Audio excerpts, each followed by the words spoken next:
බුද්ධඝෝෂ හිමි බෞද්ධ ඉතිහාසයේ බුද්ධ ධර්මයේ ලෝක සාහිත්‍යයේ පූජනීය චරිතයක්. ඔබ අන්තර්ජාලයට ගිහිල්ලා පරීක්ෂා කරොත් බුද්ධඝෝෂ හිමි ගැන ලියලා තියෙන්නේ ඔහු ಭಾರತ වැසියෙක් විදියට. මහා වංශය, බුද්ධඝෝෂ උප්පත්ති කතාව, පූජාවලිය, නිකාය සංග්‍රහය, සද්ධම්ම සංග්‍රහ, ඒ වගේම බුද්ධඝෝෂ හිමි ලියලා තියෙන අටුවා, විසුද්ධි මාර්ගය, මෙන්න මේ ග්‍රන්ථවලින් බුද්ධඝෝෂ හිමි ගැන මූලාශ්‍ර අපිට ලබා දෙනවා. අද මම කරන්නේ මේ මූලාශ්‍ර ටික අරගෙන ඒවයේ තියෙන භෞතික තත්ත්වයන් පරීක්ෂා කරලා බුද්ධඝෝෂ හිමි ಭಾರತ වැසියෙක් නෙවෙයි, ඉන්දියානු වැසියෙක් නෙවෙයි, බුද්ධඝෝෂ හිමි හිටියේ, බුද්ධඝෝෂ හිමි ජීවත් වුණේ මේ ලංකාවේම පුරාණ දඹදිව එක්තරා කොටසක කියලා ඔබට තර්කානුකූලව මම ඔප්පු කිරීම. තර්කානුකූලව ඔප්පු කරනවා කියන්නේ මේ තියෙන මූලාශ්‍ර අරගෙන එයට කිසිම බාහිර බලපෑමක් නොකර ඒ මූලාශ්‍ර වල තියෙන කන්ටෙන්ට් එක භෞතික වශයෙන් ඇනලයිස් කරලා අපිට අවශ්‍ය වෙන්නේ මෙතන මැප් එකේ තොරතුරක් විතරයි. බුද්ධඝෝෂ හිමිගේ අනිත් සියලුම දේවල්, බුද්ධඝෝෂ හිමි හිටපු ජීවත් වුණු ඒ ප්‍රදේශය, බුද්ධඝෝෂ හිමි නැවතත් ලංකාදීපයට පැමිණිලා ගියපු ඒ ප්‍රදේශය කොහෙද, කොපමණ දුරකින්ද කියන එක තමයි මම ඔබට මෙතනදී ඔප්පු කරන්න යන්නේ.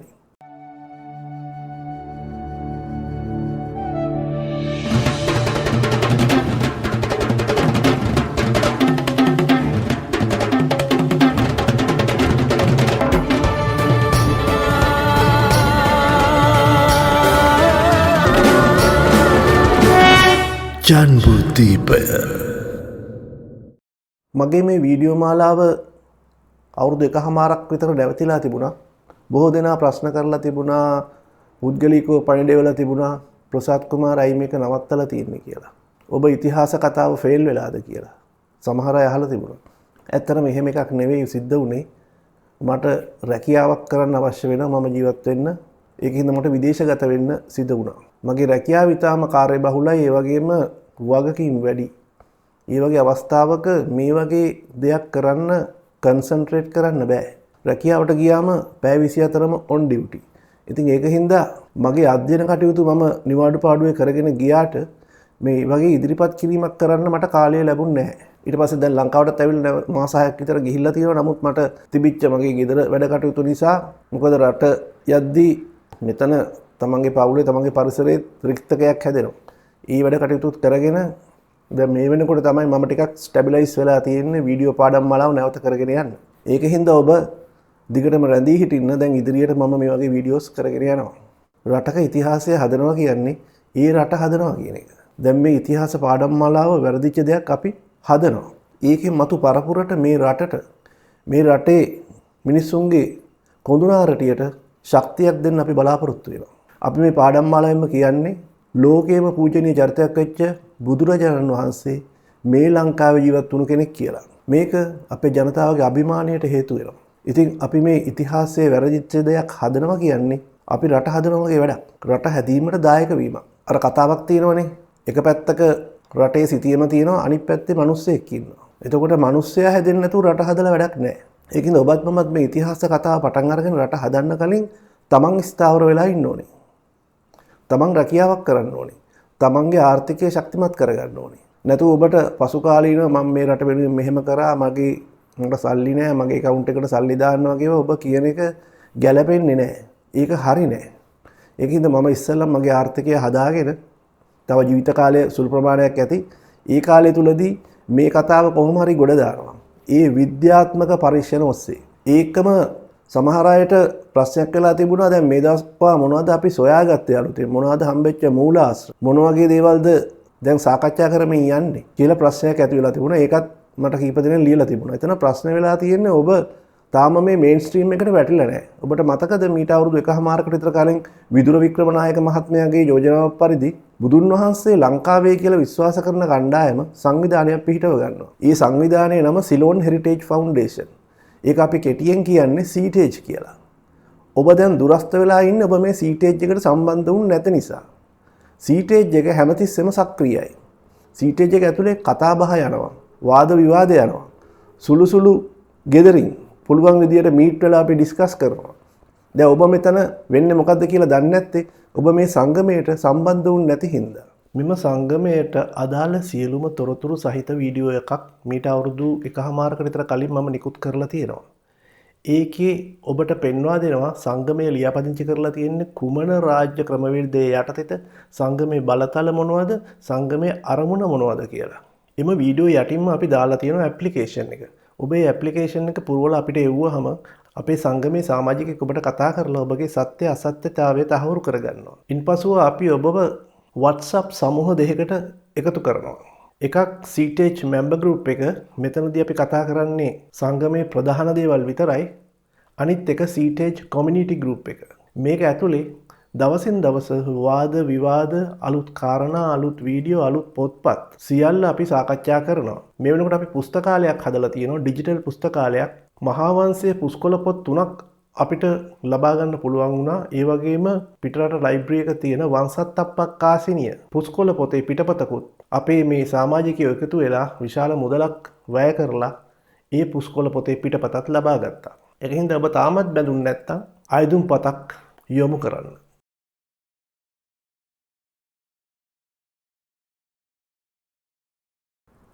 මේ පාඩම් මාලාවෙන් මම ඔබට ඔප්පු කරන්නේ බුද්ධඝෝෂ හිමි ඉන්දියානුවෙක් නෙවෙයි, බුද්ධඝෝෂ හිමි මේ ලංකාවේම ජීවත් වුණු කෙනෙක් විදියට. ඒ වගේම බුදුරජාන් වහන්සේ වැඩ සිටි බෝධි මණ්ඩලයේ දඹදිව කියන්නේ මේ ලංකාවේම තිබුණු කොටසක් කියලා මම ඔබට ඔප්පු කරන්න උත්සාහ කරනවා. මහානාම රජුගේ කාලේ ඉන්දියාවේ ඉන්න එක්තරා පුද්ගලයෙක්. ඔහු තමයි මේ ලංකාවට ඇවිල්ලා මේ අටකථා පරිවර්තනය කරන්නේ. මේ පුද්ගලයා ගිහි පුද්ගලයෙක්. පස්සේ කාලේ මහණ වුණේ. හරි අපි දන්නවා ඔහු බුද්ධඝෝෂ කියලා.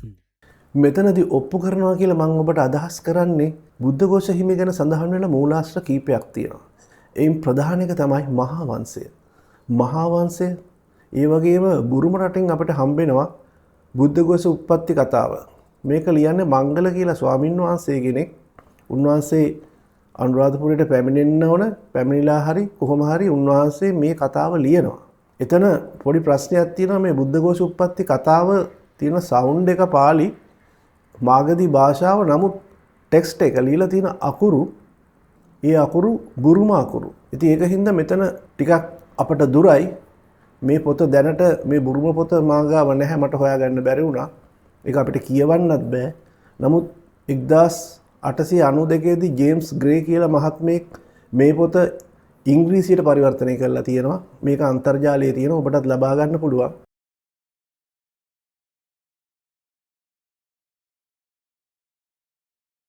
මේ බුරුමෙන් හම්බෙන මේ බුද්ධඝෝෂ උප්පත්ති කතාවේම සිංහල අනුවාදයක් පොල්වත්තේ බුද්ධදත්ත හිමි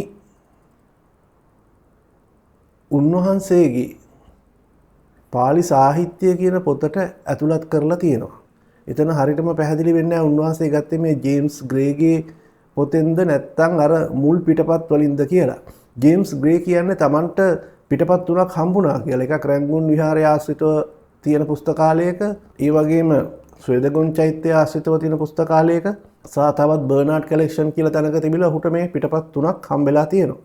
ඒ පිටපත් තුනෙන් තමයි ඔහු මේ බුද්ධඝෝෂ උප්පත්ති කතාව ලියලා තියෙන්නේ. අන්නේ මූලාශ්‍රයත් තවත් අපේ පූජාවලිය, රාජාවලිය, එතකොට බුද්ධඝෝෂ හිමි විසින්ම ලියන තමන්ගේ අටුවාවල, තමන්ගේ රචනාවල තමන් ගැන යම් යම් තොරතුරු සඳහන් වෙනවා.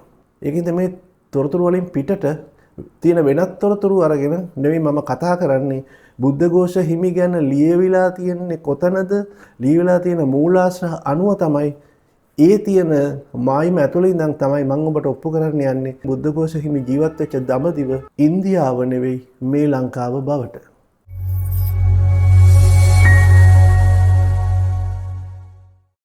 දැන් සද්ධම්ම සංඝහ කියලා ග්‍රන්ථයක් තියෙනවා. ඒකේ කියන්නේ බුද්ධඝෝෂ හිමියන් මහා බෝධි මණ්ඩපයට දකුණු දිග. කියන්නේ බුද්ධ ගයාව නම් එතනින් පොඩ්ඩක් දකුණේ ස්ථානයක ඉපදුනා කියලා.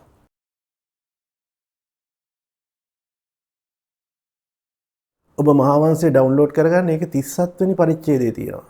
ඒකේ කියන්නේ එකල දඹදිව බෝමැඩ වෙත උපන් බ්‍රාහ්මණ මානවකෙක් කියලා. ඒක උන්වහන්සේ බොහොම උගත් කෙනෙක්. දක්ෂ කෙනෙක්. උන්වහන්සේ ඉස්සෙල්ලම ඉගෙන ගන්න පතංජලි කියලා ධර්මයක්.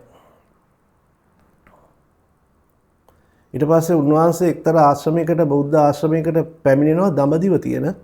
එතනදී උන්වහන්සේට හම්බ වෙනවා රේවත කියලා ස්වාමින් වහන්සේ නම. රේවත කියන ස්වාමින් වහන්සේ උන්වහන්සේගේ මේ හැකියාව මේ තියෙන ඥාණය අවබෝධ කරගන්නවා. රේවත හඳුර කොහොමද හිටියේ? ඉන්දියාවේ. ඉන්දියාවේ. නැත්නම් මොකද ඕයනුත් කොන් අල්ල ගන්න පැහැදිලිවම රේවත කියලා කියන්නේ ඒ ඉන්දියාවේ ජීවත් වෙච්ච ස්වාමින් වහන්සේ කෙනෙක්. දැන් මේ බුද්ධඝෝෂ තරුණයා ඇවිල්ලා එයාගේ නම බුද්ධඝෝෂ නෙවෙයි එතකොට වෙනත් නමක්. දැන් බුද්ධඝෝෂ උත්පත්ති කතාවේ කියන්නේ බෝමැඩ අසල ජීවත් වුණා කියලා. ඒකේ කියනවා ഘോഷ කියලා බමුණු ගමක තමයි ඔහු ජීවත් වෙන්නේ. ඔහුගේ තාත්තා කේශ, ඔහුගේ අම්මා කේශනී. මේ බ්‍රාහ්මණ දරුවා තමයි අර රේවත හිමි ඉන්න දඹදිව ආශ්‍රමයට යන්නේ. එතකොට මේගොල්ලෝ ජීවත් වෙන්නේ මේ බෝමැඩ ආශ්‍රිත පරිසරයක. මේ මහා වංශයත් ඒ වගේම බුද්ධඝෝෂ උත්පත්ති කතාවත් අනුව තවත් මූලාශ්‍රයක තියෙනවා දකුණු දඹදිව කියලා. ඒක හින්දා මේ තව මතයක් තියෙනවා බුද්ධඝෝෂ හිමි මේ දකුණු ඉන්දිය වැසියෙක් කියලා. ද්‍රවිඩ කෙනෙක් කියලා මතයකුත් තියෙනවා. ඉතින් මේකටත් විවිධ උගත්තු විවිධාකාරයේ කරුණු ගොනු කරලා තියෙනවා. දැන් දකුණු ඉන්දියාවේ නාගාර්ජුන කොණ්ඩා වගේ ප්‍රදේශවලින් රේවත කියලා ස්වාමීන් වහන්සේ කෙනෙක් ගැන ලිපි හම්බෙලා තියෙනවා. ඒක හින්දා මේ රේවත හිමි හිටියේ මෙතන.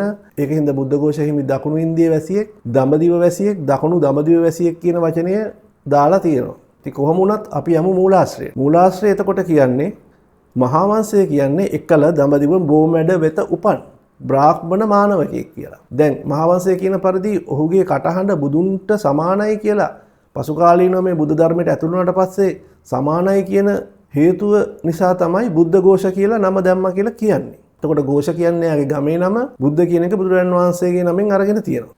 දැන් මේ ഘോഷ ගමක් ලංකාවේ තිබුණද? ඔබ ඉන්ස්ක්‍රිප්ෂන් ඔෆ් සිලෝන් දෙවෙනි වෙලුමේ නෙළුම්පත් පොකුණ කියන අංක 95 තියෙන සෙල්ලිපිය හොයාගන්න. ഘോഷ ගමේ තිබුණු ගලක මහාවිහාරයක ഘോഷ ගල මහාවිහාරය කරපු ආර්යවංශ දේශනාවකට දුන්න ප්‍රදානයක් පිළිබඳව.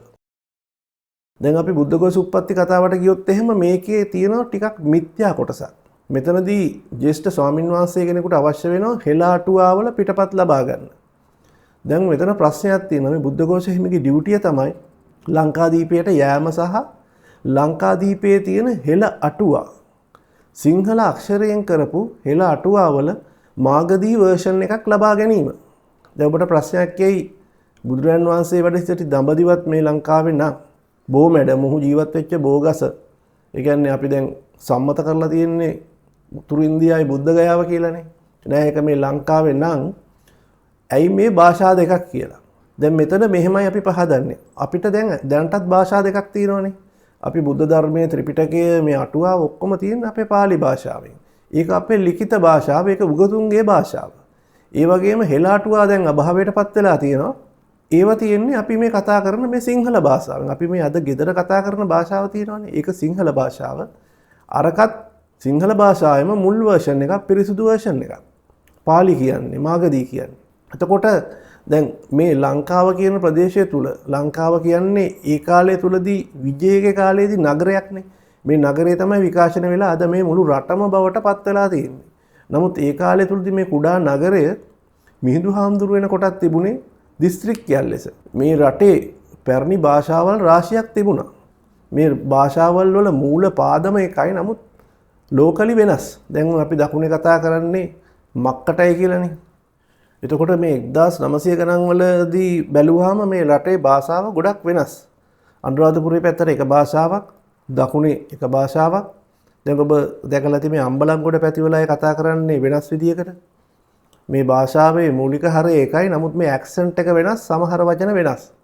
ඒකින්ද හෙලාටුවා ඒ ලංකාදීපයේ කියන අයට හොඳින්ම වැටහුණාට දඹදිව කොටසේ අයට වැටහුණේ නැහැ. ඒක වැටහුණේ නිතර නිතර ඒ සම්බන්ධයෙන් භාෂා අධ්‍යයනය කරපු අයට විතරයි. ඉතින් ඒකින්ද මෙතන අවශ්‍යතාවයක් තිබුණා දඹදිව අයට හෙලාටුවා ලබා ගැනීම. දැන් මේ හෙලාටුවා කතාව ඉස්සල්ලාම පටන් ගන්නේ මිහිඳු හිමි. මේක මිහිඳු හිමිගේ රචනයක්. නමුත් ත්‍රිපිටකය හා ඒ කාලේ සිටපු වෙනත් ආචාර්යවරුන් ඒ කියන්නේ සරුත් මුගලන් හිමි ඉන්නවා. එතකොට මිහිඳු හිමියන්ගේ ගුරුවර වෙන්න මොග්ගලී පුත්ත තිස්ස කියලා හාමුදුරුවෝගෙන. ඒ වගේම බුදුරජාන් වහන්සේ හා සමානව ධර්මදේශනා කරපු ඒ කාලේ හිටියා මහා කාශ්‍යප, එතකොට කච්චායන, සාරිපුත්ත මොග්ගල්ලාන මෙන්න මේගොල්ලෝ කරේ මේ ස්වාමින් වහන්සේලා කරේ මේ බුදුරජාන් වහන්සේගේ දේශනාව ජනතාවට තේරුම් ගැනීමට පහසු වෙන විදිහට තවත් ඒකට අර්ථ කතා ලිවීම, අර්ථ කතා ගොඩනැගීම, අටුවා ලිවීම. එතකොට මිහිඳු හිමි මේවත් ඉගෙනගෙන තමයි දඹදිවෙන් ලංකාදීපයට එන්නේ. ආවහම උන්වහන්සේ මේ සිංහල භාෂාවෙන් ඒ කියන්නේ ඒ වෙනකොට තිබිච්ච ලෝකල් ලැන්ග්වේජ් එකකින් මේක ලියනවා. ඊවට තමයි මේ හෙළ අටුවා සිංහල කියන එක හෙළ කියලා අරගෙන හෙළ අටුවා කියලා කියන්නේ ඒකට. එතකොට මාගදී අටුවා තිබුණු බවට සඳහනක් නැහැ. ඉතින් නමුත් මේක මෙහෙ තියෙනවා කියලා දඹදිව භික්ෂුන් වහන්සේලාට ආරංචි වෙනවා. උන්වහන්සේලාට අවශ්‍ය වෙනවා දැන් මේ පිරිසුදු බුද්ධ ධර්මය හා ඊට ලියපු අර්ථකථන ඔක්කොම මෙහෙ තියෙන්නේ. ඒක ගෙන්න ගන්න. ඒ ගෙන්න ගන්න ඩියුටි එක තමයි බුද්ධඝෝෂ හිමියන්ට බාර දෙන්නේ. ඉතින් බුද්ධඝෝෂ හිමි දැන් මේව එකපාරටම මේ ට්‍රේනි කෙනෙක් ඇවිල්ලා බිල්ඩින් එකක් හදනවා වගේ කරන්නේ නැහැ. හොඳට ට්‍රේන් වෙනවා. ඒ ට්‍රේන් වෙද්දී දඹදිවදී උන්වහන්සේ මේ අටුවාව ලියන්න පටන් ගන්නවා. දඹදිව වෙනකොටත් තිබුණා ධම්ම සංගණී ප්‍රකරණය කියලා එකක්. ඒකට උන්වහන්සේ අත්තසාලිනී කියලා අටුවාවක් ලියනවා. ඒකම මේ පිරිත් අටුවාව කියලා එකක් ලියනවා. මෙන්න මේ ආකාරයට තවත් ග්‍රන්ථ උන්වහන්සේ රචනා කරනවා මේ ලංකාදීපයට පැමිණෙන්න කලින්. මෙතනදී උන්වහන්සේ ට්‍රේනින් එක ලබාගෙන තමයි ලංකාදීපයට එන්නේ. ලංකාවට ආවට පස්සේ උන්වහන්සේ මහා විහාරයට යනවා. එතන ඉන්න ප්‍රධාන ස්වාමින් වහන්සේලා හම්බෙලා මේ අටුවා Tamanට මාගදී භාෂාවට පෙරලලා ලියන්න අවශ්‍යයි කියලා කියනවා. එහෙම කිව්වට එකපාරටම එහෙම ලබා දෙන්න බෑ. උට ටෙස්ට් එකක් තියෙනවා. ඔහුට මහා විහාරයේ ප්‍රධාන ස්වාමින් වහන්සේලා කියන ඔබට එහෙම අවශ්‍ය නම් ඔබ ඉස්සෙල්ලාම අලුතෙන්ම ලියන්න නිවන ගැන ග්‍රන්ථයක්. බුද්ධ ධර්මය ගැන ග්‍රන්ථයක් ලියන්න කියලා. අන්න එතනදී තමයි උන්වහන්සේ විසුද්ධි මාර්ගය ලියන්නේ. මේ විසුද්ධි මාර්ගය ගැන ලිවීමේදීත් එතන පොඩි මිත්‍යා කොටසක් තියෙනවා. මේ අතීත ලේඛනවල මිත්‍යා කොටස එකතු කරලා තියෙනවා. ඒකතු කරලා තියෙන්නේ මේ ජනතාවට පොඩි අයිසින් එකක් ලබා දෙන්න. උන්වහන්සේ මේ විසුද්ධි මාර්ගයේ ලිව්වට පස්සේ දෙවියන් විසින් ඒක අතුරුදහන් කරනවා. ඊට පස්සේ උන්වහන්සේ නැවතත් ලියනවා. ඒකත් දෙවියෝ අතුරුදහන් කරනවා. ඊට පස්සේ තුන්වෙනි පාර ලිව්වට පස්සේ තමයි දෙවියෝ අර තුන්වෙනි කොටසට අමතරව පරණ අතුරුදහන් වෙච්ච කොටස් දෙකක් ගෙනත් දෙනවා. එතන පිටපත් තුනක් තියෙනවා. දැන් ඔබ මෙන්න මේ චිත්‍රය බැලුවොත් මේක ලංකාවේ ප්‍රසිද්ධ චිත්‍රයක්. මේ චිත්‍රය බැලුවොත් මේ බුද්ධඝෝෂ හිමි මේ අටුවා අර ලියපු පිටපත් තුනම තමයි මහා විහාරයේ ප්‍රධාන ස්වාමීන් වහන්සේට ප්‍රදානය කරන්නේ. මෙතන මේ පුස්කොළ පොත් තුනක් ඔබට පෙන්නනවා. එතකොට මේ ලෝක පූජිත ග්‍රන්ථයක් වෙච්ච බෞද්ධයා අදත් පාවිච්චියට ගන්න විසුද්ධි මාර්ගය කියන ශ්‍රේෂ්ඨ ග්‍රන්ථය රචනා කරලා තියෙන බුද්ධඝෝෂ හිමි. ඒකින්ද බුද්ධඝෝෂ හිමි දැන් මේ හෙළාටුවා තමන්ගේ නියම ඩියුටිය කරන්න කලින් තවත් ග්‍රන්ථ රාශියක් රචනා කරලත් අර අත්තසාලිනී කියන අටුවාවත් ලියලා තියෙනවා. මේ ලියපුවෙන් කීපයක් අර බෝධි මණ්ඩලය ආශ්‍රිතව, ඒ කියන්නේ ඉන්දියාවේ සිට පැමුණා නම් බුද්ධ ගයාව ආශ්‍රිතව, නැත්නම් මේ ලංකාවේ තියෙන බෝධි මණ්ඩලය ආශ්‍රිතව උන්වහන්සේ සිටියා වෙන්නට ඕනේ. කොහොම වුණත් දඹදිවදී අත්තසාලිනී අටුවාව කරනවා. පිරිත් අටුවාව කරනවා.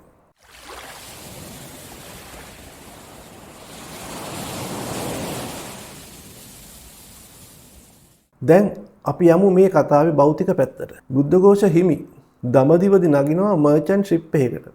වෙළඳ නෞකාවකට. දැන් මේ නෞකා කියන්නේ මොනවද? නෞකා කියන්නේ අද අපි දකින මේ කන්ටේනර් ෂිප් වගේ විශාල ඒවා නෙවෙයි. වර්තමානයේ මීටර 350 සහ ඊට 400ට කිට්ටු නැව් තියෙනවා. දැන් මේන් සමහරක මමත් ගමන් කරලා තියෙනවා, රාජකාරී කරලා තියෙනවා.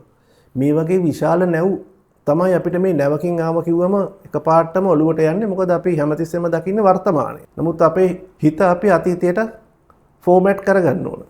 එහෙම කරාම ඔබ අනුරාධපුරයේ ගිය වෙලාවක බලන්න මේ බත් ඔරු කියලා જાතියක් තියෙනවා. මේ කාලේ බත් දැම්මා කියලා කියන්නේ. මේ ඔරු එකක ගහලා තියෙනවා මේක නැව කියලා. එතකොට මේ නැව් කියලා ඒ කාලේ කියපු ඒ ජලයේ ගමන් කරන වාහනය අද අපි මේක පොඩි හින්දා අපි මේකට අද ඔරුව කියලා කියන්නේ. නමුත් පුරාණ ලේඛනවල ලියන්නේ මේක නැව කියලා. දැන් සංඝමිත්තා තෙරණිය බෝධිශාඛා වරන් ආවේ මෙන්න මේ වගේ නැව්වල තමයි. දැන් මේ වගේව හම්බෙලක් තියෙනවා අපිට.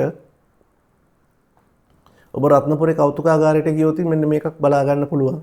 ඒ වගේම අත්තන ගල්ලෙත් මේවා එකක් හම්බෙලා තියෙනවා. එතකොට මේවා කීපයක් එකට බැඳලා පහුරක් හදා ගන්න පුළුවන්. ඒකින්ද මේ බුද්ධඝෝෂ හිමි එන නැව මෙන්න මේ වගේ එකක්. කුඩා යාත්‍රාවක්. දැන් මේකේ විශේෂයෙන් සඳහන් වෙන ඩීටේල් එකක් තියෙනවා. බුද්ධඝෝෂ හිමිට කලින් තවත් ස්වාමීන් වහන්සේලා ලංකාදීපයට පැමිණෙනවා දඹදිව ඉඳලා මේ වැඩේ කරන්න. ඒ කියන්නේ අටුවාවන් පරිවර්තනය කරන්න. නමුත් උන්වහන්සේ මේ බුද්ධදත්ත කියන හාමුදුරුවෝ කෙනෙක් ඉන්න උන්වහන්සේ වයෝවෘද්ධයි උන්වහන්සේට වැඩේ කරගන්න බෑ හරියට. ඊට පස්සේ උන්වහන්සේ නැවතත් තමන්ගේ ජීවිත අවසාන කාලයේදී ආයි බෝධි මණ්ඩලයේ පැත්තට යනවා. දඹදිවට යනවා. බුද්ධඝෝෂ හිමි එක දවසක දඹදිව තරා වරාය කියන වචනේ ටිකක් බරපතලයි තොටුපොළකින් අර කියන නැවක නැගිලා ලංකාදීපයට එන්න පිටත් වෙනවා. ඒ කියන්නේ අනුරාධපුර මහා විහාරයට එන්න පිටත් වෙනවා. ඒකටම දැන් මහා විහාරයේ මේ දක්වා වැඩේ කරලා කරගන්න බැරි වෙච්ච බුද්ධදත්ත හාමුදුරුවොත් ඒ දවසම මේ බුද්ධඝෝෂ උප්පත්ති කතාවේ මේක තියෙන්නේ. ඒ දවසම අර කියන නැවක නැගලා නැවතත් තමන්ගේ රටට තමන්ගේ උපන් ප්‍රදේශයට යන්න පිටත් වෙනවා. ඒ කියන්නේ බුද්ධදත්ත හිමි යන්නේ දඹදිවට, බුද්ධඝෝෂ හිමි යන්නේ ලංකාදීපයට. මේ දෙන්න මේ ඔරු දෙක එහෙම නැත්නම් මේ යාත්‍රා දෙක පිටත් වෙලා දවස් 3කින් හරියටම මේ යාත්‍රා දෙක අතර මගදී මුහුණට මුහුණ හැප්පෙනවා. දැන් මේක හැප්පෙන්නේ CAK කියලා ඉංග්‍රීසි පොතේ තියෙනවා. ඉංග්‍රීසි පරිවර්තනයේ. බුදුදත්ත හිමිගේ පොල්වත්තේ බුදුදත්ත හාමුදුරන්ගේ පොතේ එහෙම එකක් නැහැ. උන්වහන්සේ කියන්නේ අතරමඟදී මේ දෙක හැපුණා කියලා, ගැටුණා කියලා. දැන් ඔබට මෙතනදී පැහැදිලි වෙනවා අනුරාධපුරයේ ආශ්‍රිතව තියෙන මොකක් හෝ තොටුපළකුත් දඹදිව බෝධි මණ්ඩලයේ ආශ්‍රිතව තියෙන මොකක් හරි තොටුපළකුත් මේ තොටුපළවල් දෙක අතර ෆ්ලෝටිංగ్ ඩිස්ටන්ස් එක දවස් 5යි කියලා. එහෙන් 2මාරයි. ඒ කියන්නේ තුන්වෙනි දවසේ හැප්පෙන්නේ. මෙහෙන් 2මාරයි තුන්වෙනි දවසේ හැප්පෙන්නේ. එතකොට මේක වැඩි වුණොත් දවස් 6යි. එතකොට මේ දවස් 6ක ෆ්ලෝටින් ඩිස්ටන්ස් එක තමයි අනුරාධපුර මහා විහාරයත් දඹදිව බෝධි මණ්ඩලයත් තියෙන්නේ. දැන් මේක අපි ඉන්දියාව කතාවට දැම්මොත් ඔබට අර මහා රැලි ගැටෙන බෙන්ගාල බොක්කේ දවස් 6ක් යන්න වෙනවා. එතකොට බොහොම සුළු දුරක් අපිට කියන්න පුළුවන් ඒ දුර විතරක් නැවකින් ගිහිලා ඊට ටික පයින් ගියා කියලා. ඉතින් මේ කිලෝමීටර් 2500ක දුරක්නේ සම්පූර්ණයෙන්ම ගත්තහම. ඒකෝර මේක ප්‍රායෝගික නෑ. දැන් මෙතන මූලික තර්කය වෙන්නේ මෙන්න මේ යාත්‍රා දෙක ගැටුනේ මහ මුහුදේ නම් මෙතන ප්‍රශ්නයක් තියෙනවා. මොකද හේතුව මේ යාත්‍රා යන්නේ හුලං අත අල්ලගෙන. හුලගේ රුවලෙන් තමයි මහ මුහුදේ යන්නේ.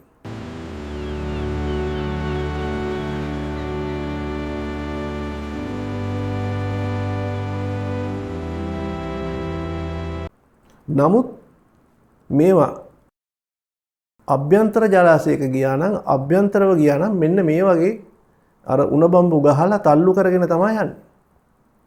ඉතින් දැන් ඔබ දන්නවා ඔබ පොඩ්ඩක් හොයලා බලුවොත් මේ රුවල් නැව කියන ඒවා යන්නේ හුලකට. එතකොට ඉන්දියාවේ ඉඳලා පල්ලෙහාට එන රුවල් නැව, දකුණට එන රුවල් නැවත්, දකුණේ ඉඳලා ඉහළට එන රුවල් නැවත් අතරමඟදී හැප්පීමේ සම්භාවිතාවක් නැහැ. මොකද හේතුව හුලං හමන්නේ එක පැත්තකට. අර උඩින් එන නැවට අපි තම යට එන නැව හුලං අත අල්ලන් ගියා නම් උඩ එන නැවට හුලං ලැබුණේ කොහොමද? මේ නැව් යන්නේ එක්තරා කාලයකට උන් ඇවිල්ලා බලාගෙන ඉන්න හුලං අත වෙනස් වෙනකන්. එක දවසේ මෙහෙම දෙන්නෙකුට එහෙම එන්න බෑ. හැබැයි අප්වින්ඩ් යන්න පුළුවන් රුවල් ක්‍රමයක් තියෙනවා. එහෙම ගියත් ෆේස් ටු ෆේස් එන හුලඟට මූණ පාලා රුවල් නැවකට යන්න බෑ. ඔහු යන්නේ මේ සිග්සැග් ක්‍රමයට. එහෙම යන ක්‍රමයක් තියෙනවා. ඒක ඊටාම ස්ලෝ. බොහොම කෙටි දුරක් තමයි දවසකට යන්න පුළුවන්. එතකොට දැන් ඔබ හිතන්න එපා මේ හුළඟ ආපු ගමන් හුළඟෙන් නැව ලස්සනට ගහගෙන යනවා කියලා. හුළං වැඩි වුණොත් හුළං වැඩි වෙන්න රැළත් වැඩි වෙනවා.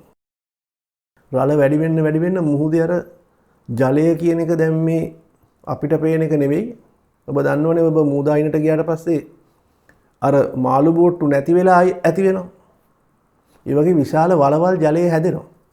ඒකින්ද මේ හුළං වැඩි වුණොත් කොහොමත් නැවකට යන්න අමාරුයි. රුවල් නැවකට ඕඩම නැවකට යන්න අමාරුයි. ඒකින්ද මේ බුද්ධඝෝෂ හිමි බුද්ධදත්ත හාමුදුරුවොත් එක්ක මේ ගැටෙන්නේ අභ්‍යන්තර ජලාශයක. අපි හිතමු මොනවාම හෝ ක්‍රමයකට ආවත් දැන් වර්තමානයේ වුණත් අපි ඩීසල් එන්ජින් වලින් නැව අරගෙන යන්නේ. එතකොට මොනියම් හෝ ක්‍රමයකට ආවත් මේ දෙක ගැටීමේ හරියටම ෆේස් ටු ෆේස් ගැටීමක් සිද්ධ වෙන්න බෑ. මොකද සාගරය කියන්නේ ඉමක් මොනක් පේන්නේ නැති තැනක්. දැන් අපි නම් යන්නේ GPS කෝඩිනේට් දාගෙන ගයිරෝ කම්පාස් එක හරහා හරියටම අපේ දිශාව හදාගෙන. නමුත් ඒ කාලේ එහෙම එකක් නැහැනේ. ඒ කාලේ ඒගොල්ලෝ ගියේ තරු බලලා නැත්තම් ඉරේ පැත්ත බලලා ඔහොම තමයි ගියේ. ඉතින් එතකොට හරියටම මේ නැව් දෙකක් එකම ලයින් එකේ ඇවිල්ලා ෆේස් ටු ෆේස් හම්බීමේ ෆේස් ටු ෆේස් හැප්පීමේ සම්භාවිතාවක් නැහැ.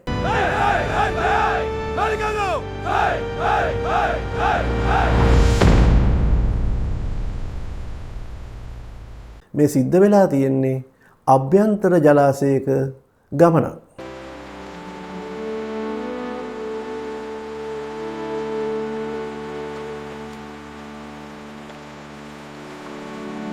මේ අභ්‍යන්තර ජලාශය යද්දී පටු තැන් තියෙනවා.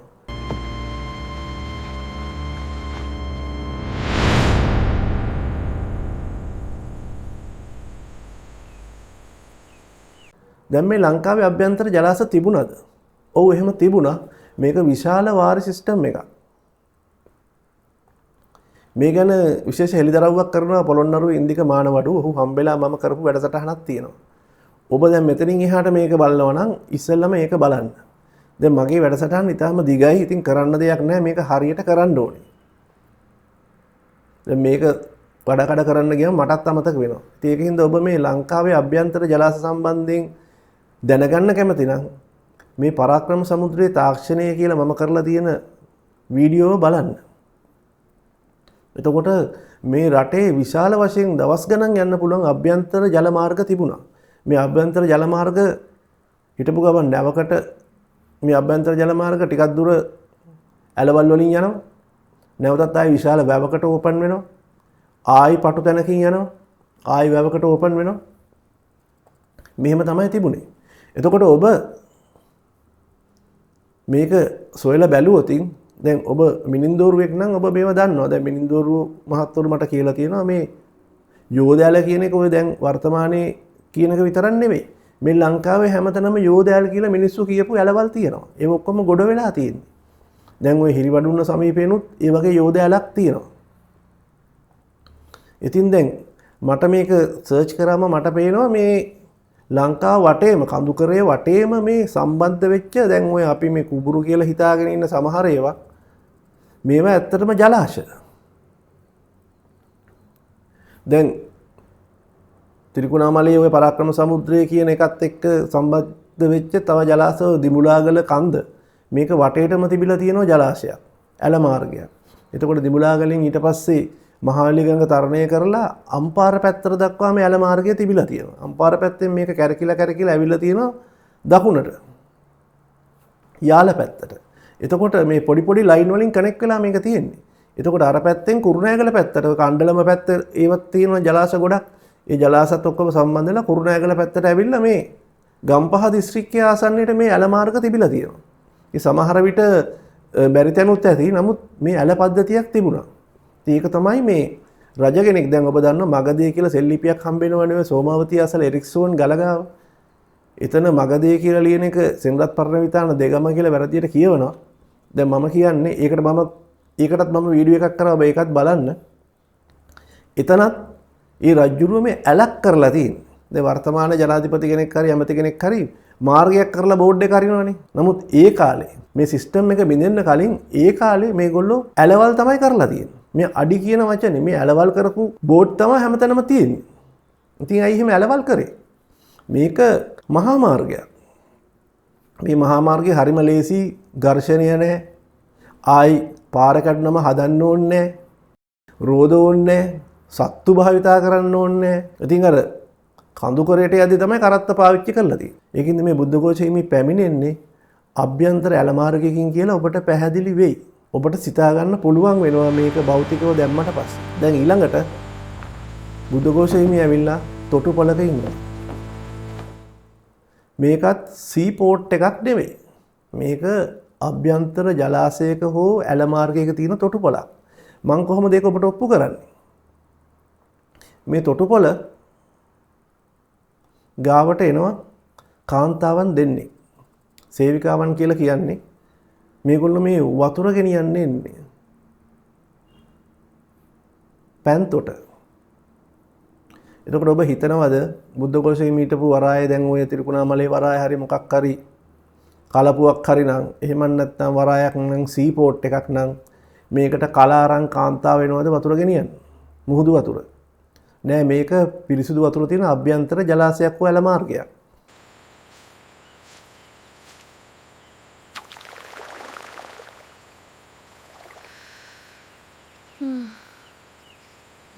මේ කාන්තාව දෙන්න එක්කෙනෙක් ඇවිල්ලා වතුර අරගෙන උඩට යනවා කණ්ඩියෙන් උඩට අනිත් කෙනා මෙලෝ සීයන් නැතුව අර හිස් කලේ අරගෙන එනවා.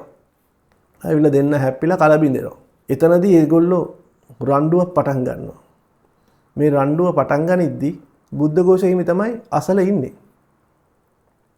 බුද්ධඝෝෂ හිමි මේ රණ්ඩුව ලියා ගන්න. බුද්ධඝෝෂ හිමි දන්නවා දැන් මේක දිගටම ගියොත් එහෙම මම මෙතන සාක්ෂිකාරයෙක් වෙනවා. මුන් දෙන්න මරා ගන්නයිද දන්නෙත් නැහැ. ඒකින්ද බුද්ධඝෝෂ හිමි ටක් ගාලා මේ කියන වචන ටික තමන්ගේ තිබිච්ච තල්පතක හෝ කොලයක හෝ ලියා ගන්නවා. දැන් අපි හිතන්නකෝ බුද්ධඝෝෂ හිමි ආවේ උතුරු ඉන්දියාවේ දඹදිව ඔය කියන බුද්ධ ගයාව ආශ්‍රිතව නම් උන්වහන්සේ කොහොමද එකපාරටම මේ අනුරාධපුරයේ ආශ්‍රිතව තැනක ඉඳලා මේ සාමාන්‍ය කාන්තාව දෙන්නෙක් රණ්ඩු වෙන අර ලෝකල් ලැන්ග්වේජ් එක එකපාරටම ග්‍රහණය කරගෙන ලියන්නේ. දැන් ඔබ ඩිප්ලෝමා හරි උපාධිධාරී හරි ඉංග්‍රීසි උගතෙක් වෙන්න පුළුවන්. ලංකාවේ ඔබට සහතික තියෙන්න පුළුවන්. නමුත් ඔබ එකපාරට ඇමරිකාවට ගියොත් එහෙ ගිහලා සුද්දොත් එක්ක කතා කරොත් ඔබට මේ කියන ඒවා එකපාරට වැටහෙන්නේ නැහැ. ඒ ඇක්සන්ට් එක වෙනස්. එතකොට බ්‍රිතාන්‍ය ජාතිකයන්ගේ බ්‍රිටිෂ් අයගේ වෙනයි, ස්කොටිෂ් අයගේ ඇක්සන්ට් එක වෙනයි.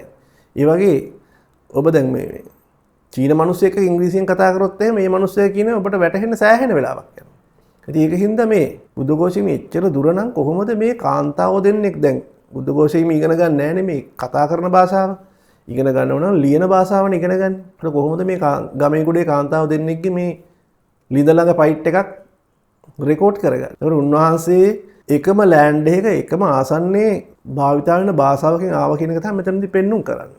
දැන් මෙතන තව එකක් තියෙනවා බුද්ධඝෝෂ හිමි මේක ලියලා මේක තියා ගන්නවා. දැන් අර කාන්තාව දෙන්න යනවා නඩුකාර හරි රජතුමා ගාවට හරි ගිහිල්ලා මෙහෙම පැමිණිලි කරාම සාක්ෂිකාරයෙක් කවුද ඉන්නේ කියලා අහනවා. එතකොට කියනවා පිටස්තර භික්ෂුන් වහන්සේ කෙනෙක් හිටියා කියලා. ඊට පස්සේ උන්වහන්සේට පණිවිඩයක් යවනවා. එතකොට බුද්ධඝෝෂ හිමි කරන්නේ තමන් ලියපු අර ලියවිල්ල දෙනවා. ඒක නඩුකාරයයි ලියවිල්ල බලලා තමයි නඩුව විසඳන්නේ. දැන් මෙතනදී බුද්ධඝෝෂ හිමි ලියපු අකුරු අර නඩුකාරයාට තේරෙනවා. බුද්ධඝෝෂ පිටින් ආව කියන්නකෝ. එතකොට තමන්ගේ ලැන්ග්වේජ් එකෙන් හරි ලියාගත්තා කියන්නකෝ. නමුත් මේ ලියාගත්ත අකුරු ටික නඩුකාරයට තේරුනේ කොහොමද? ඒ කියන්නේ බුද්ධඝෝෂ හිමිගේ ලියන අකුරුත් ඒ වෙලාවේ අර නඩුකාරයා දැනගෙන හිටපු අකුරුත් දෙකම එකයි. ඒකින්ද ඔන්න ඔබට ඔතනදී පැහැදිලි වෙනවා බුද්ධඝෝෂ හිමි ඔය කියන තරමට පිටස්තරයෙක් නොවන බව. සිංහල අකුරු කියන්නේ මෙන්න මේ අපි ලියන අපිට පේන මේ පුස්කොළ පොත්වල තියෙන අකුරු. මේවා සෙල්ලිපි වලත් ලියලා තියෙනවා. විශේෂයෙන්ම නිස්සංක මල්ල ලියලා තියෙන්නේ මෙන්න මේ සිංහල අකුරු වලින්. මේ කතාවේ තවත් ඩේටා රාශියක් තියෙනවා. බුද්ධඝෝෂ හිමි යනවා මහා විහාරයට ගිහිල්ලා එතන උගන්වනවා මේ අභිධර්මය. අභිධර්මයේ උගන්වද්දී ඒ ප්‍රධාන ස්වාමින්වහන්සේ කෙනෙකුට එක පාඩයක් අර්ථකථනය කරන්න බැරුව යනවා. උන්වහන්සේ ක්ලාස් එක හෙට කරන්නම් කියලා ක්ලාස් එක වහලා උන්වහන්සේ යනවා. හැබැයි බුද්ධඝෝෂ හිමි ඊට වඩා ක්ලෙවර්නේ. උන්වහන්සේ ඊටාම දක්ෂෙක්. උන්වහන්සේ මේකේ අර්ථය එතන තියෙන ලෑල්ලක දොර ලෑල්ලක ලියනවා. ලියලා උන්වහන්සේ යනවා.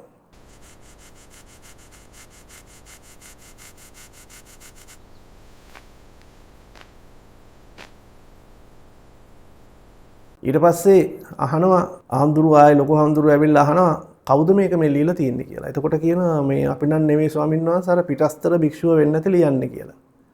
එතකොට පිටස්තර භික්ෂුව කොහෙද කියලා අහනවා. එතකොට ඒගොල්ලෝ කියනවා උන්වහන්සේ මේ දැන් නැවට ගියා. ඒ කියන්නේ මේ අනුරාධපුරයේ කිට්ටුවමයි අනුරාධපුරයේ කොහේ හෝ ඒවා දැන් වර්තමාන අනුරාධපුරයේ වැරදි කියලා මම විශ්වාස කරනවා. අනුරාධපුරයේ මම විශ්වාස කරනවා මේ සෝමාවතිය අසල හෝ තිරිකුණාමලය දිස්ත්‍රික්කයේම තිබුණා කියලා. විල්ගම් වෙහෙර වෙල්ගම් වෙහෙර ඔය ආශ්‍රිතව.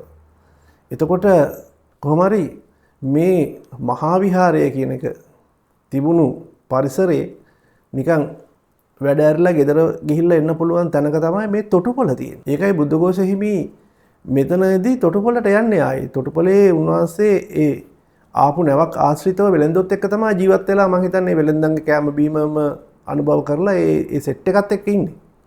එතකොට එහෙනම් ගිහිල්ලා කැදවන් ගෙන්න කියලා කියනවා. දැන් ඔබ හිතන්නකෝ වර්තමානයේ අනුරාධපුරේ නම් මේ ඉන්නවන තිරිකුණාමලේ හරි එහෙම නැත්නම් ওই දැන් ඔය දඹකොළ පටුන කියලා යාපනයේ හරි කොහේ හරි තැනකනේ නැව තියෙන්නේ. නැව උස්සන් එන්න බෑනේ. එතකොට මෙතනින් ඔප්පු වෙනව නේද?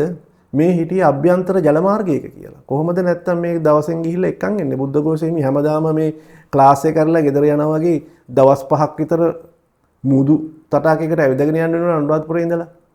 දවස් 5ක් 6ක් යනවා.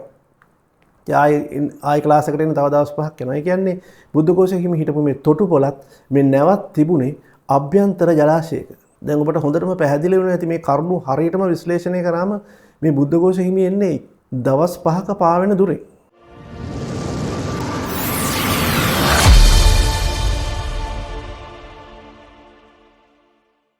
ඊට වඩා ගැඹුරු කාරණයක් මේ බුද්ධඝෝෂ හිමිගේ කතාව තුළ අපිට විකාශනය වෙනවා. දැන් ඔබ මෙහෙම හිතන්නකෝ. දැන් මම මේක පාලි උගතුන්ටත් යොමු කරා. මේකට උත්තර දෙන්න ලංකාවේ කිසිම සමතෙක් නැහැ. ඔවුන් ඔක්කොම පැනලා දුවනවා. ඔබ කවුරු හරි අඳුරන පාලි උගතෙක් ඉන්නවනම්, එහෙම නැත්නම් ඉතිහාසඥයෙක් ඉන්නවනම් ඔබ මේ ප්‍රශ්නය ඔහුට යොමු කරන්න. ප්‍රශ්නය මේකයි. බුද්ධඝෝෂ හිමි දඹදිවදී අත්තසාලනී අටුවාව ලියනවා. මේ ලියපු අත්තසාලනී අටුවාව අද ලංකාවේ තියෙනවා. මේ රේවත හාමුදුරුව තමයි මේ තරුණයාව පැවිදි භාවයට පත් කරවන්නේ.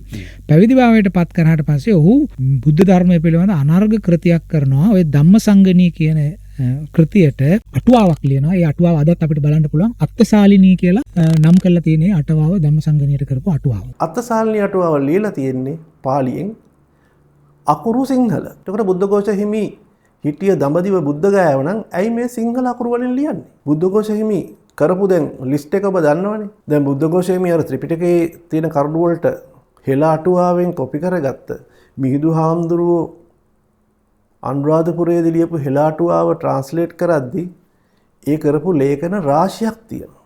එතකොට බුද්ධඝෝෂ හිමිගේ අත්තසාලිනී අටුවාව ලියන්නේ දඹදිවදී. ඊට පස්සේ ඇවිල්ලා ලියනවා විසුද්ධි මාර්ගය. ඒක ලියන්නේ අනුරාධපුරයේදී. ඊට පස්සේ කරපු අටුවා තියෙනවා. මේ ඔක්කොම තියෙන්නේ සිංහල අකුරේ. දැන් ඔබ හිතන්න කවුරු හරි මිනිස්සෙක් කියනවා දැන් ওই ගයිගර් ඇවිල්ලා මහා වංශය පරිවර්තනය කරන් අරන් යනවනේ ජර්මනියට. එතකොට ගයිගර්ගේ අකුරු වලින් ලියවිච්ච ඒවායි තියෙන්න ඕන ජර්මන් අකුරු. මහා වංශයේ ඔහු ශබ්ද සංඥා ලියාගත්තා වෙන්න පුළුවන් ජර්මන් අකුරු වලින්. ඒක අරන් ජර්මනියට ගියා වෙන්න පුළුවන්. එක්කෝ මේක ජර්මනියේදී හම්බෙන්න ඕන ජර්මන් අකුරු වලින්. එහෙම නැත්නම් බැරි වෙලා හරි ලංකාවේ කොපියක් තියෙනවා නම් ගයිගර් ලියපු එකක් නම් ඒක ජර්මන් අකුරු වලින් තියෙන්න ඕන. නැත්තම් මොකටද ඔහු මේක ට්‍රාන්ස්ලේට් කරන්නේ? ඒකට බුද්ධඝෝෂ හිමි ලියපු ඔක්කොම මේ ලෝකේ තියෙනවා. මේ ලියලා තියෙන්නේ සිංහල අකුරු වලින්. ඔබට මේක තේරෙනවද? බුද්ධඝෝෂ මේක මම Facebook එකේ මීට අවුරුදු ගාණක් තිස්සේම අහගෙන එනවා කිසිම කෙනෙක් උත්තර දෙන්නේ නැහැ. අර දැන් මේ බුදුරජාණන් වහන්සේ ලංකාවේ කියලා ටිකක් දුර්වල මත තියෙනවනේ. ඒවා අල්ලගෙන අර මුව හැමට තඩි බානවා. ඔබ දැකලා ඇති විවේචනය කරන වීඩියෝස් තියෙනවා.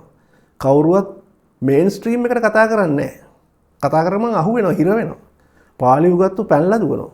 දැන් මේ පාලි උගත්තු උගන ගන්න ප්‍රධාන මූලාශ්‍රයක් නෙමේ බුද්ධඝෝෂ හිමිගේ අටුවාව විසුද්ධි මාර්ගයේ අත්තසාලිනී. එතකොට බුද්ධඝෝෂ හිමි මේවා ගෙනිච්චේ බුද්ධ ගයාවට නම් ඇයි මේ සිංහල අකුරු වලින් ලියාගෙන අරන් ගියේ? ලිව්වේ අත්තසාලිනී අටුවාව දඹදිවදී නම් ඇයි සිංහල අකුරෙන් ලිව්වේ? ඇයි වෙන අකුරු නැද්ද? දැන් ඔබ ඉන්දියාවට ගිහිල්ලා ඔය බුද්ධ ගයාවට පරිසරයේ පරීක්ෂා කරද්දී එතන ඉන්නවා ජෛන කණ්ඩායම. ජෛන දහමක් තියෙනවා. උන්ගොල්ලන්ගේ ජෛන සූත්‍ර තියෙනවා. එතකොට ඒගොල්ලෝ පාවිච්චි කරලා තියෙනවා සංස්කෘත භාෂාවෙව ලියන්න. එතකොට දේවනාගරී කියන අක්ෂර තමයි උන් භාවිතා කරලා තියෙන්නේ ඒවා ලියන්න. දැන් මේවා අදත් ඉන්ටර්නෙට් එකේ තියෙනවා. දැන් ඔබට මේ කියවන්න පුළුවන්ද? මම කියන අර්ථය කියන්නේ දැන් අපිට පාලි එකක් දුන්නත් අපිට තේරෙන්නේ නැහැ. නමුත් අපිට කියව ගන්න පුළුවන් නේ පාලි. දැන් ඔබට මේක තේරෙනවද? එතකොට මේ ඔය කියන දඹදිව නම් ඔය කියන බුද්ධ ගයාව නම් සිංහල අකුරු වලින් ලිව්වේ ඇයි? එම නීතියක් තිබුණාද බුදුරජාණන් වහන්සේ කියලා තිබුණාද මේ බුද්ධ ධර්මය ලියන්න ඕන අර කිලෝමීටර් 2500ක් ඈත තියෙන සිංහල අකුරු වලින් කියලා? නෑනේ. එකම සංස්කෘතිය යන්න තියෙන්න ඕන ජෛන හෝ වේවා, බෞද්ධ හෝ වේවා, මොනවා හෝ වේවා, හින්දු හෝ වේවා. මිනිස්සුන්ගේ සංස්කෘතිය එකයිනේ. ලියන භාෂාව එකයි. එතකොට මේ සිංහල අකුරු ගැන ඉන්දියාවේ අයට අදහසක් නැහැ. එතකොට බුද්ධඝෝෂ හිමි මේ සිංහල අකුරෙන් ලියාගෙන ගියේ සිංහල අකුරු කියවන්න පුළුවන් මිනිස්සු හිටපු රටකට. ඒක ඔබට තේරෙනවද? අන්න ඒ රට තමයි මේ රට. මේ ලංකාව. පුරාණ දඹදිව. දැන් ඔබට පුළුවන් නම් මේකට උත්තරයක් දෙන්න පුළුවන් සමතෙක් හොයාගන්න. ඔබට මේක තේරෙන්නේ නැත්නම් නැවත නැවත මේ කියන දේ පොඩ්ඩක් මේක එකපාරටම ඔලුවට යන්න නැති වෙන්න පුළුවන්. නැවත නැවත මේ කියන දේ බලන්න. මේ තර්කය තුළ දැන් මම මතු කරන මේන් තර්කය තුළ ඔබට අනුතර්ක රාශියක් ගොඩනගන්න පුළුවන්. ඔබත් ගවේෂකයෙක් බවට පත් වෙන්න මගේ බැතිබතෙක් නෙවෙයි මට විරුද්ධව මේකට කරුණු සොයන්න.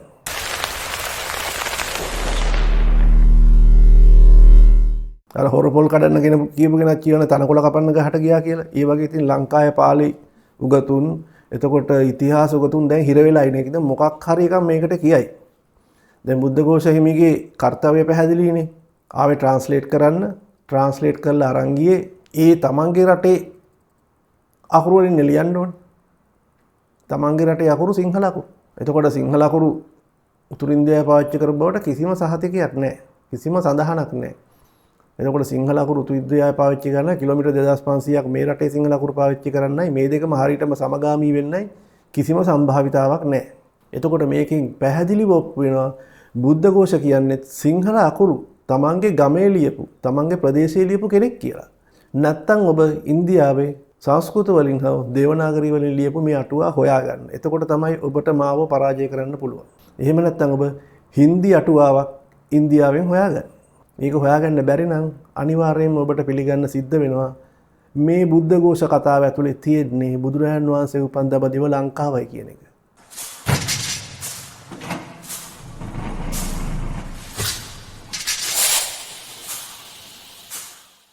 මේ වීඩියෝ පාඩම් මාලාවක් මතක තියාගෙන ඉදිරිපත් කරන එක හරිම අමාරුයි. මේක යම්කිසි වචන, යම්කිසි පේජ් නම්බර්, යම්කිසි මූලාශ්‍ර වල වැරදි තියෙන්න පුළුවන්. නමුත් ඔබ ඇටැක් කරන්න ඕනේ මේකේ මේන් ස්ට්‍රීම් එකට. මේකේ සන්දර්භයට. මේ කියන කතාවේ. ඒකින්ද ඔබ මේ මූලාශ්‍ර හොඳට පරිහරණය කරන්න. පරිහරණය කරලා ඔබ කරන්න ඕන මේකේ වැරදි හොයාගන්න එක. ඔබ බුදුරජාණන් වහන්සේ ලාංකිකයෙක් කියලා විශ්වාස කරත් ඔබ මේකේ වැරදි තව හොයන්න. ඩවුන්ලෝඩ් කරගන්න දැන් ඔබට තුනක් තියෙනවා. එකක් මහා වංශය මේක කලිනුත් දාලා තියෙනවා. මේක අන්තර්ජාලයේ තියෙනවා.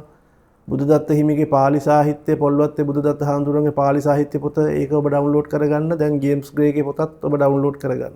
මේ කතාවේ හොඳම තැන තමයි බුද්ධඝෝෂ හිමි හෙළ අටුවා ගිනි තැබීම.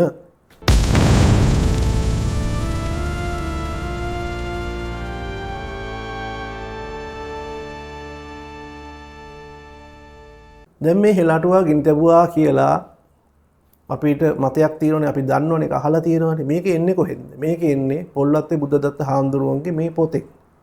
උන්වහන්සේ මෙතන ලියලා තියෙන හෙළ අටුවා ගිනි තැබුවා කියලා.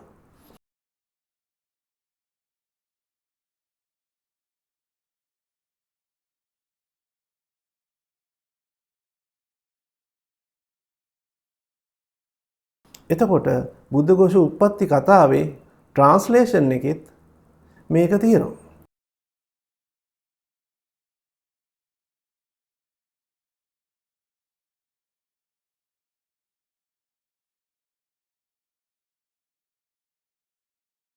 ඔය තියෙන්නේ මේක ලියලා තියෙන set on fire කියලා. දැන් ඔබ හිතනවද මේක මොකක් හරි මෙහෙම කරන්න පුළුවන් කියලා? උදාහරණයක් වශයෙන් ඔබ බ්‍රිටිෂ් කෞතුකාගාරයට ගිහිල්ලා බ්‍රිටිෂ් ලයිබ්‍රරියට ගිහිල්ලා එතන තියෙන එක ට්‍රාන්ස්ලේට් කරලා එතන එච්චර සුද්ධෝ ඉඳෙද්දී ඔබට පුළුවන් ද අර ඔබගේ ට්‍රාන්ස්ලේෂන් එක තියාගෙන අනිත් ඒවා ගිනි තියලා එන්න? එහෙනම් මොකද්ද මෙතන වෙලා තියෙන්නේ? අනිත් එක බුද්ධඝෝෂ හිමි කියන්නේ ශ්‍රේෂ්ඨ උගතෙක්. ශ්‍රේෂ්ඨ උගතෙක් මේ වගේ දුෂ්ට වැඩක් කරයිද? ගැලපෙන්නේ නැහනේ. ඔබට තේරෙන්න ඕන ඉස්සෙල්ලම මේක ගැලපෙන්නේ නැහැ කියන එක. එතනින් ඔබ මනස හදාගන්න. දෙවෙනි කාරණය දැන් ඔබ මේක හොඳට කියවුවම ඔබට පෙනෙයි මේක ගිනි තියලා තියෙන්නේ, ඔය ගිනි තියනවා කියලා එක කරලා තියෙන්නේ පූජනීය ස්ථානයක, sacred place. දැන් ඇයි මොකටද දැන් අපි මොකක් හරි ගිනි තියනවා නම් මහා විහාරයට නුදුරුව පූජනීය ස්ථානයක මේක ගිනි තියන්නේ? ගිනි තියන මනුස්සයට ඒක ඕන තැනක ගොඩ ගහලා ගිනි තියන්න පුළුවන්. මෙතන තියෙනවා work written by the Mahinda Thera put into heap.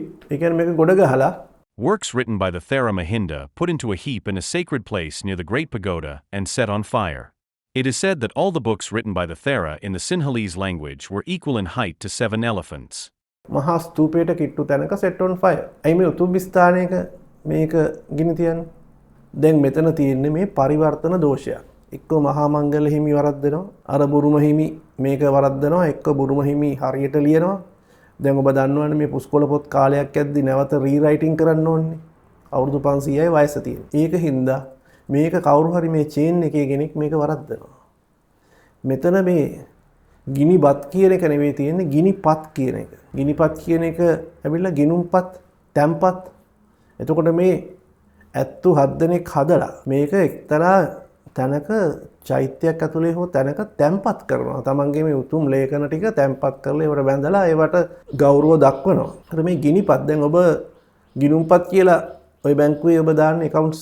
එතකොට කවුරු හරි අවුරුදු තව 5000ක් ගියාට පස්සේ මේක කියයි ඔබ මේ සල්ලි ටික ගිනි තියලා කියලා. ගිනුම්පත් කියලා. අන්න ඒ වගේ මෙතන පරිවර්තන දෝෂයක් තමයි තියෙන්නේ. මේ දෝෂය හරියටම හරිගස්සන්නේ ලංකාවේ ශ්‍රේෂ්ඨ ස්වාමින් වහන්සේ කෙනෙක් වන වහරක අභයාලංකාර ස්වාමින් වහන්සේ. උන්වහන්සේට ආධ්‍යාත්මික ශක්තියින් තියෙනවා. උන්වහන්සේ ආධ්‍යාත්මික ශක්තියින් ඔස්සේ බලනවා මොකද්ද මෙතන උනේ කියලා. ඇයි මේ කතාව ගැලපෙන්නේ නැති හින්දා. මේ තියෙන උන්වහන්සේගේ මේ දේශනාව. දැන් මේකේ තියෙන සම්පූර්ණ බුද්ධ ගෝස හාමුදුරුවෝ පොත් පුච්චලා දාපු හැටි අරන්නම් බස් විස්තරය. නියලි වෙලා ඉතින් අර මහා විහාරයේදී ඔක්කොම පොත් ගොල්ල ගහලා ඉතින් පුච්චලා දාපු සිද්ධිය ගැන ඒක ඉස්සෙල් දන්නාම සිද්ධිය ගැන කියනවා. හැබැයි ඒ සිද්ධියට අවුරුදු 100 ගානක් ඉස්සෙල් ඉඳන් ඉතින් ආචාර මේ අපේ මේ ආදි පරපුරෙන් අහගල තියලා අපි එහෙම කියලා තමයි ඒක හාමුදුරෙන් දියා තියෙන්නේ. ඒ නිවදනින තමයි මේකෙම එන්නේ. මම ඒක පෙර ඇදුලාගෙන් අහලා තියෙනවා කියලා ඒක එයා කියා තියෙන්නේ. එයින් එහාට මේක වෙන්න සිද්ධියකුත් නැහැ. ඉතින් ඒක දැන් අරගෙන තියෙන්නේ දැන් පාත්තිරුවක්වත් අද නැහැ. මොකද මේ වෙලා තියෙන්නේ. ඒතර එහෙනම් එයා කරව වැඩක් කියලා කවුරුත් දැන් බොහෝ ප්‍රසිද්ධ දෙයක්. ඒ කියන්නේ බුද්ධ ഘോഷ ලංකාවට එදිලා මේ විදිහට පොත් ලියලා ඔක්කොම ධර්මයේ විකෘති කරලා දාලා ඉතින් තියෙන පොත් පුච්චලා දාලා ඉතින් එහෙම ගියා කිව්ව ඔහොම කතාවක් කියද නැගි. විශ්ව මහතෙනෙක් විතර හදලා හරි. බුද්ධ ഘോഷ හාමුදුරුවෝ විරුද්ධව කතා කරනවා කියලා. එතනත් ලොකු ප්‍රශ්නයක්. දැන් ඊට පස්සේ මම ඔබ හිත සමාධියක හිටියා. වෙලෙටිද? මම පුදුම සිද්ධියක් කියලා ආලෝකයක් මතුවලා එකපාර ආලෝකයක් මතුවලා සිද්ධියක් මේ මතේට පටන් ගත්තා විස්තරෙන්න පටන් ගත්තා. ඒක දැක්කම මට මහා පුදුම සංවේගයක් ඇති වුණා මේ මොකද්ද මේ කියෙන්නේ. මේක ඇත්ත මේක නම් එහෙම මහා පුදුම දෙයක් නෙවෙයි කියලා. ඒ විස්තරයක් කියලා ඒකයි. දැන් කියා තියෙන්නේ ඇත්තු 7 දෙනෙක් මේ උසර පොත් ගොඩක් ගිනිපත් කළා කියලා. මහා විහාරයේදී ඔක්කොම පොත් අරගෙන ඉතින් ඇත්තු 7 දෙනෙක් වර්ෂෙට පොත් ගිනිපත් කළා කියලා. ඔයගොල්ලෝ සාමාන්‍ය කතාව තියෙන්නේ. ඉතින් මේ විස්තරයක් ආවා දැන් ගිනි කියන්නේ මොනවද කියලා ඉස්සෙල්ලා. අර දර්ශනයත් එක්කලා ආවේ. මොකද්ද කියලා අවදාන්නේ නැහැ දර්ශනේ. මම ඒක ඇත්තයි කියලා මම දැක්කයි කියන්නේ එහෙම මම අහුවෙනවනේ ඔබට. දර්ශනයක් දැක්කේ විතරයි මම කියන්නේ. ඇත්ත නැත්නම් ඕනිකේ හොයාගන්න. ඒකයි මම කිව්වේ. මේ ගිනි කියන්නේ මොනවද කියලා විස්තරයක් කියන ඔක්කොම. දැන් මේ උමං කියලා වචනයක් තියෙනවා ඉස්සර. උමං කියලා කියන්නේ යම් කුහරයක් යමක් කියන්නේ සැන්පත් කරන හදන එක. ඉතින් ගිනි උමන් තමයි ගිනුමන් ගිනුමුන්. අද ගිනුම කියලා කියන්නේ. ඒ ගිනි කියනකොට ගිනි කියන්නේ ඉතින් භාවිතා කරපු ගිනුමට භාවිතා කරපු භාණ්ඩේ. ලව්වේ. ගිනුම සඳහා භාවිතා කරන්නේ රත්තරන්. ඒ රත්තරන් වල ගිනි කියන. ගිනි පොලිය කිව්වෙත් ඕකයි. පොලියට ගිනි ගන්නවා නෙවෙයි පොලියට රත්තරන් ගන්නවා කියන්නේ. අර ගිනි වල මොකද කරන්නේ? ගිනි පත් කළා කියන එක තමයි ගිනි වත් කළා කියලා හදාගෙන තියෙන්නේ. මේ කියන්නේ ගිනි පත්ගේ රන්පත්. මේ ධර්මයේ ඔක්කොම රන්පත් වලට ගත්තා. අරගෙන අරින්න බලපුවාම ඇත්ත 7 දෙනෙක්ගේ මේ කුස පුරවන්න ගන්නට මහ ගොඩක් නේ. අර දීව අටුවා ඒවා තිබිච්ච ඔක්කොම සංපත් වලට අරගෙන. අරගෙන මේ අනුරාධපුරයේ සුද්ධ ස්ථානයේදී මේ සියල්ලම සංපත් කළා. ඒ විනාඩි පිච්චුවා කියන එක නෙමෙයි මේ කියන්නේ.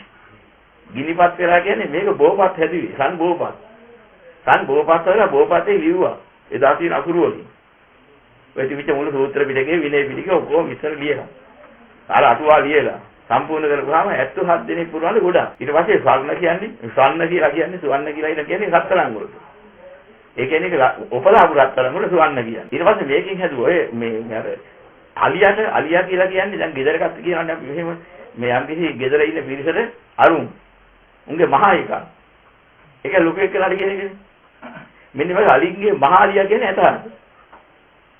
අද ඇතා කියන්නේ ඒකට. එදා කිව්ව අලියාගේ මහාලියට ඒ කියන්නේ මහාලියා කියන්නේ දර දින එක. ඉතින් සතරන් වලින් හැදුණා මහාලිය 7 දෙනෙක්. හදලා ඉවරලා මේ ඇතුළට තැන්පත් වෙලා ගල්ුබේ. අර පොත්ටි ඔක්කොම. තැන්පත් වෙලා එදා තිබිච්ච ක්‍රමයකින් මේ සතරන් දිය කරලා අර මේ පතුල වැහුවා. හොයන්න බෑ මොනවද දැන් සම්පූර්ණ 77 දෙනෙක් ඉන්නේ. ඒක ඔක්කොම ස්වර්ණ මහාලි 7 දෙනා.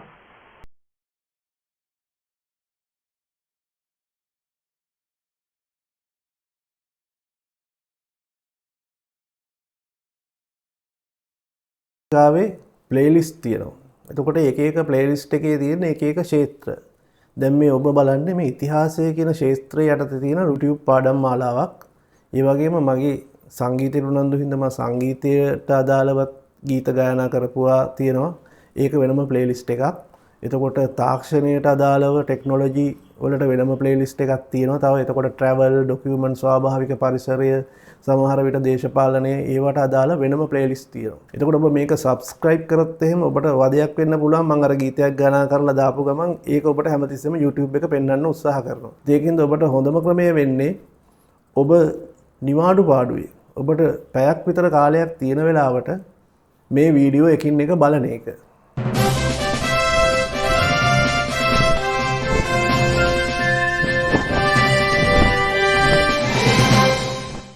දැන් බුදුන් වහන්සේ ඉන්දියාවේ කියලා ව්‍යාජ මතයක් ගොඩනැගුවට පස්සේ මෙතන ප්‍රශ්න රාශියක් මතුවෙනවා. දැන් අපේ උගතුන්ට සිද්ධ වෙලා තියෙනවා මහා වංශය ප්‍රතික්ෂේප කරන්න. බුද්ධඝෝෂ උත්පත්ති කතාව ප්‍රතික්ෂේප කරන්න. මේව ප්‍රතික්ෂේප කරගෙන ගියාට පස්සේ අර ගලේ පහරපු බලලට වෙන එක දැන් වෙලා තියෙන්නේ. දැන් කිසිම උගතෙක් නැගිටින්නේ නැහැ. අත උස්සන්නේ නැහැ. දැන් විශ්වවිද්‍යාල තියෙනවනේ. පේරාදෙණිය ඉතිහාසය සම්බන්ධ විශ්වවිද්‍යාලයක් තියෙනවා. කැලණිය විශ්වවිද්‍යාලයක් තියෙන ඉතිහාස සම්බන්ධ පුරාවිද්‍යාව මේ ඔක්කොම තියෙනවනේ. ජයවර්ධනපුර තියෙනවා. මේ කවුරුත් මේ කේස් එක අතට ගන්න නැහැ. අතට ගත්තොත් තමන් හොරෙක් කියලා අහුවෙනවා. තමන් මෙරට කරේ වංචාවක් කියලා අහුවෙනවා. ඒකින්ද වටෙන් කැරකිලා යනවා. අපි නිකන් අපි ශාස්ත්‍රීයයි ඕගොල්ලෝ කියනවා. එහෙම එකක් නැහැ. මම දැන් මේක අවුරුදු 2012 ඉඳලා මම අධ්‍යයනය කරන්නේ. එතකොට දැන් අවුරුදු 14ක් විතර මම අධ්‍යයනය කරලා තියෙනවා. ඒතකොට මේ මදිද? දැන් වෛද්‍යවරයෙක් විශේෂඥ වෛද්‍යවරයෙක් වෙන්නත් පාසල් ළමයෙකුට යන්නේ අවුරුදු 10ක් විතරනේ. ඉතින් දැන් මම අවශ්‍ය ප්‍රමාණයට අධ්‍යයනය කරලා තියෙනවා. දැන් මෙතන කිසිම කෙනෙක් එක තර්ක කරන්න, ඒ කියන්නේ මාව පර්සනලි අරගෙන තර්ක කරන්න මෙතන කිසිම දෙයක් නැහැ. දැන් තර්කේ මම බාර දීලා තියෙන්නේ මේ ප්‍රශ්නේ එස්කලේට් කරලා තියෙන්නේ මූලාශ්‍රවලට. දැන් තර්කේ යන්න ඕන බුද්ධඝෝෂ උත්පත්ති කතාව පිළිගන්නවද? මහා වංශය පිළිගන්නවද? පූජාවලිය පිළිගන්නවද? නැත්නම් අර ඉන්දියාවේ තියෙන හොර සෙල්ලිපි තුන පිළිගන්නවද? දැන් ලංකාවේ රජවරු හැමතැනම සෙල්ලිපි ගහලා කියලා තියෙනවා අපි මේ බුදුරජාණන් වහන්සේගේ පරපුර. ඔක්කාවස පරපුර. දඹදිව උපන් සිරිසංගබෝ. ඉතින් මේවා එතකොට ඔක්කොම බොරුද? කොහොමද කිලෝමීටර් 3000ක් විතර ඈත තියෙන අර නේපාලේ රාජ පරපුරක් ගඟකට දාපුවාම ලංකාවේ ගොනගන් තොටෙන් එක දවසෙන් මතුවෙන්නේ? මේවට උත්තර නැහැ. මේවට උත්තර දෙන්න සමතෙකුත් නැහැ. කවුරු හරි ඉන්නවනම් මාව පර්සනලි ගන්න නැතුව මූලාශ්‍රයට උත්තර දෙන්න. මම ගන්නේ පිරිසිදු මූලාශ්‍රය විතරයි. මගේ කිසිම සාකච්ඡාවක සෙම්රත් පරණවිතානගේ මතය හෝ අධිකාරී මහත්තයාගේ මතය හෝ මල්ලසේකර මහත්තයාගේ මතය හෝ මම සඳහන් කරන්නේ නැහැ. මං කවුරුවත් ගුරු කොට ගන්නෑ. මගේ මූලාශ්‍රය තමයි ප්‍රාථමික මූලාශ්‍රය. එතනදී ඔවුන් ට්‍රාන්ස්ලේටර්ස්ලා විතරයි මට. දැන් ওই ලැබ් එකට ගියාට පස්සේ ඔබට ටෙස්ට් එකක් දෙනවනේ බ්ලඩ් ෂුගර්ද ඒවද මේවද. ඒතකොට ලැබ් එකෙන් ඔබට බෙහෙත් දෙන්නේ නැහනේ. එතකොට ඒක අරන් යන්න වෛද්‍යතුමා ගාවට. නමුත් ලැබ් එකේ ඉන්න ළමයාත් ඕක දන්නවා. නමුත් අන්න ඒ වගේ මේ ඉතිහාස කතාවෙත් විවිධ ලේබස්ලා ඉන්නවා. විවිධ ශ්‍රමදායකයෝ ඉන්නවා. එතකොට ලංකාවේ හිටපු ඔය උගතුන් කියලා කියන අය ඔය නම් ලිස්ට් එකක් කියනවනේ මේ මහතා අර මහතා කියලා. එතකොට ඒගොල්ලෝ ඇවිල්ලා මේක ශ්‍රමිකයෝ. ඉතිහාසයේ ශ්‍රමිකයෝ විතරයි. මෙතන හරි ඉතිහාසඥයෙක් මේ ලංකාවේ අර කියන ක්ෂේත්‍රයේ ඒ කියන්නේ පිළිගත් ක්ෂේත්‍රයේ එකම ඉතිහාසඥයෙක්වත් ඉඳලා නැහැ. හිටියා නම් මේ ප්‍රශ්න මේ බුද්ධඝෝෂගේ අඩු ගානේ මේ භාෂා ප්‍රශ්නයක් දැක්කේ නැත්තේ ඇයි? ඒකින්ද ලංකාවේ මේ ඉතිහාසය කියන සබ්ජෙක්ට් එක විද්වතුන් ගණන් ගන්න නැති තත්වයකට පත් වෙලා තියෙනවා. ඉතිහාසය ඉගෙන ගන්න අයට ඔබේ දරුවට ජොබ් එක නැහැ. පුරාවිද්‍යාව උපාධිධාරීන් රැකියාවට බඳවා ගැනීමේ ප්‍රශ්නයක් ඇවිල්ලා තියෙනවා. උන් ලිපියකුත් නිකුත් කරලා තියෙනවා. පුරාවිද්‍යා ඩිග්‍රිය තියෙන අයට රැකියාව නැහැ. ඇයි මේකට හේතුව? යම්කිසි කණ්ඩායමක් යම්කිසි උගතුන් පරිපාලනයේ වේවා රටේ බරාදින උගතුන් දැනගෙන තියෙනවා මේගොල්ලන්ගෙන් කිසිම වැඩක් නැහැ කියලා. ඇයි මේගොල්ලෝ දැන් අර හොඳ මොලේ තියෙන මිනිස්සෙක් විශ්වවිද්‍යාලයට එනවා, පාලි බෞද්ධ විශ්වවිද්‍යාලයට හොඳ මිනිස්සෙක් යනවා, හොඳට මොලේ වැඩ කරන කෙනෙක් එළියට එන්නේ අමුතු සතෙක්. අමුතු දේවල් විශ්වාස කරන අමුතු මිනිස්සෙක්. එතකොට මේගොල්ලන්ගේ මේ උගත්කමෙන් අර පොල් කඩන මිනිස්සයා කරන රැකියාව තරම්වත් වගකීමක් ගන්න බෑ. ඒකින්ද තමයි අද මේ ඉතිහාසයේ ඉගෙන ගන්න ළමයි නැති වෙලා ඉතිහාසයට ජොබ් එක නැති වෙලා ඉතිහාසයේ වලපල්ලට ගිහිල්ලා තියෙන්නේ. ඒකට වග කියන්නත් ඕනේ මේ රටේ හිටපු ඉතිහාස උගතු.